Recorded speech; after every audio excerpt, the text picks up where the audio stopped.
in a global economy in which China continues and will continue to occupy a growing space, that the understanding of our rules, of the rule of law, and of, indeed, the rules-based order is something that is clearly communicated. If we had concerns about the Canada-China relationship before the coronavirus, well, those concerns should only be amplified now. After watching China first lie about it, suppress the coronavirus, and even imprison certain doctors and other whistleblowers, it's clear that this is a regime that we cannot trust and one we have to be increasingly wary of. This whole health episode also shows that having extremely interconnected supply chains with a country that is absolutely no real genuine ally of ours is something that we just cannot do and we cannot rely upon in the years ahead, regardless of whether we are facing a global pandemic or not. Now, this situation does not tell us we must cut all ties with China, but we certainly need to scale things back, and the things that some experts have been calling for are extra urgent now. They must be done.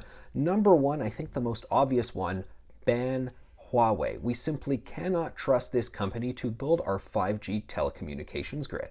Another one, get Canada out of the Asian investment infrastructure grid. It's unbelievable that Bill Murneau signed us up for this thing in the first place. A bank that is basically China's attempt to supplant the World Bank and other global institutions that are predominantly dominated by the United States. It's a power play for China to replace the US as the world's dominant superpower. We cannot stand for that. We cannot allow it. The other thing we need to do is put a flat-out ban on Chinese state-owned enterprises owning Canadian companies. Yes, we do strict reviews of them when they are natural resources like the oil sands, when we're talking about telecommunications projects and so forth, things that matter to national security. We must do a flat-out ban. We cannot have companies that are operated by the leadership in Beijing buy up any sort of Canadian asset, any sort of Canadian company.